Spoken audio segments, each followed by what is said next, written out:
G'day people, I'm Sharyn. Welcome to my channel. It's lovely of you to be here. Today I'm finishing the tote bag that I started in part 1. I'm going to put the lining in and I'm going to put the handles on and complete the top of the bag. First part is to cut the lining pieces.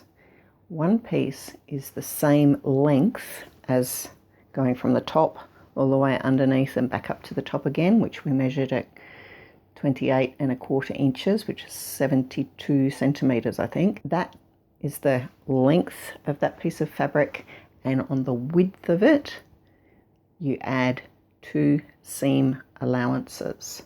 So whatever size the 2 blocks are, add 2 seam allowances, 1 on each side. On the sides, which is essentially like this, you need to cut a piece that is this length plus 1 seam allowance at the bottom, and this width plus 2 seam allowances, 1 on either side. So those are the pieces that get cut for making the lining. I've already put the pocket on the inside of the lining. Hopefully I'll have a link up there. And I have also made some clip marks in the sides of that lining fabric. I creased it where the bottom of the lining is going to go, and I've clipped in about my seam allowance width. Just want you to have a look for a moment at this piece of fabric. I tore it rather than cutting it. This is not very good quality fabric. It's not square. And I want you to see that if I put that corner down in this corner up here, even though these lines are parallel and these two are parallel, they're not at 90 degrees.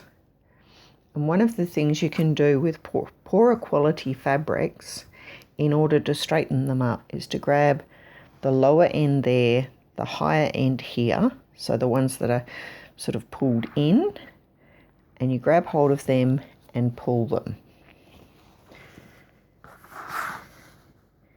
And that helps to straighten out the grain in the fabric. Won't necessarily be perfect, but it will help. So you can see now that is more square than it was. Something for you to know if you didn't know that about fabric. I am going to stitch the front of the lining, which is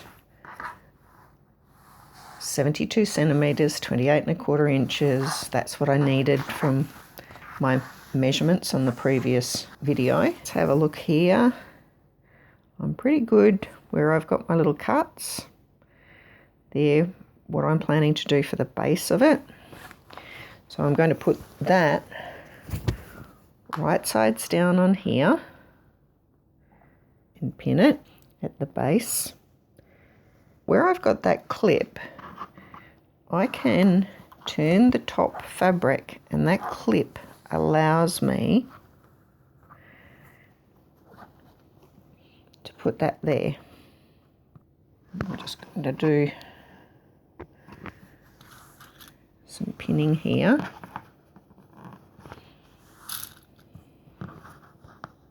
And I need to do the same thing over this other side. So I've got my clip there, get this first side out of the way, and I'm going to bring this one up. So by having those clips there, I can turn that corner. I'm just pinning them together.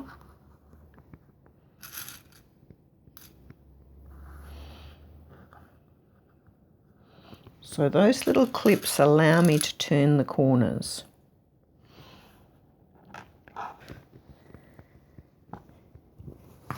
If I don't have those clips, it's really hard to turn the corners. So I'm going to sew down here till I get to that corner, just a straight stitch, 1/2 inch seam allowance.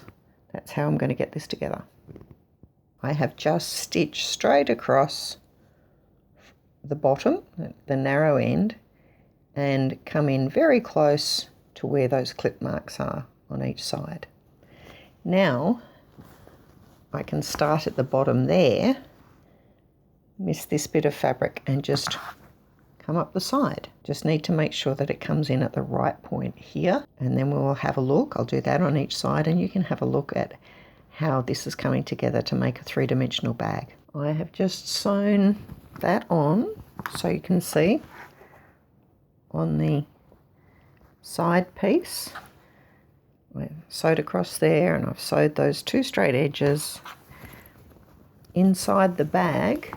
That's going to be the bottom corner. There's the pocket, so I've got to put the other side in now exactly the same way. So the lining is completed.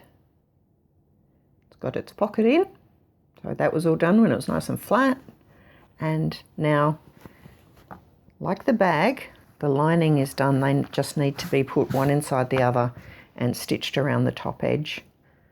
But I need to put my handles on the bag first. I have a strip of fabric 4 inches wide, about 10 centimeters wide, that is going to be the handles on my bag. I have cut it across the whole width of the fabric, and I'm now going to fold it in half and iron. Because I'm doing an entire strip, I will be able to decide later what length I want my handles when I'm putting them on to the bag. From there, I'm going to fold the two sides in. They don't have to go all the way. In fact, I'll do it just a little bit shy of the very center crease that I just put in there. And I always like to put something inside the handles if I can, because I just personally find them to be nicer to hold if I've got some wadding inside them. I'm essentially dividing this into quarters. I'm pretty close there too. And I've got 2 layers of it's a quite fine wadding, it's a cotton wadding.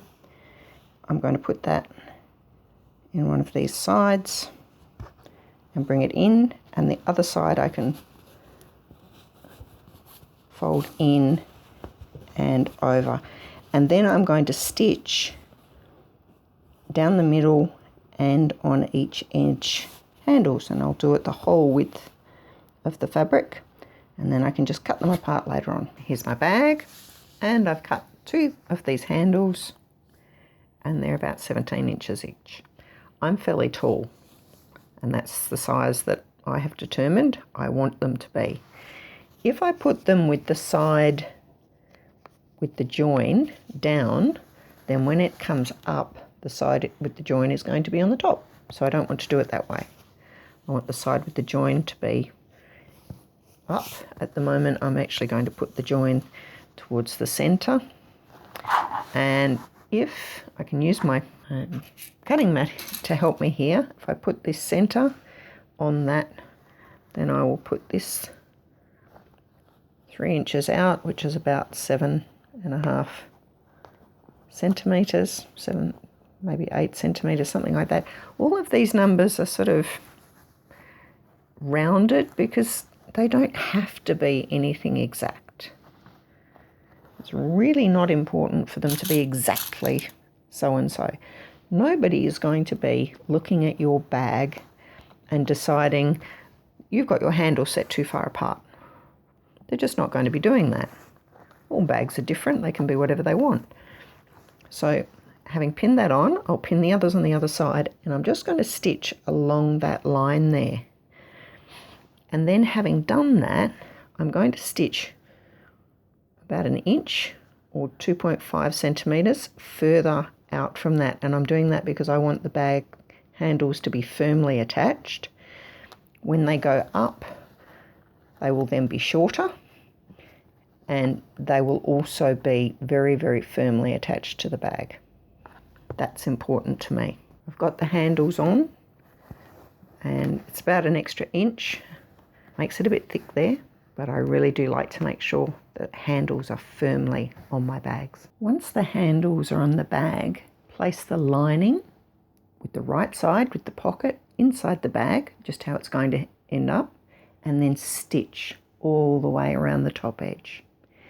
If the bag is a little bit smaller than the lining, you can increase the size of your seams on the lining a little bit to make it a bit smaller.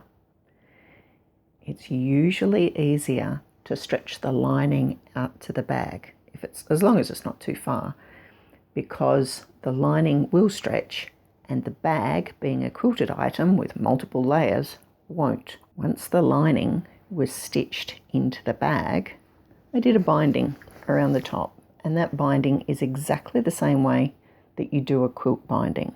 Once again, I'll try and link up here to my binding video. There are no corners in it. It's just going all the way around and coming back to where you started from. Finally, I folded the handles up and I zigzagged across here because I want to make sure my handles are really firmly attached to the bag. And that's it. It's a nice bag. It's got some solidity to it so that when you're trying to stack things into it at the supermarket, it actually stays open and useful. And I get a lot of comments on them. I hope you've enjoyed learning how I make my Quilt As You Go tote bag. I have made lots of these as gifts for people, and they're always very well appreciated. See you next time.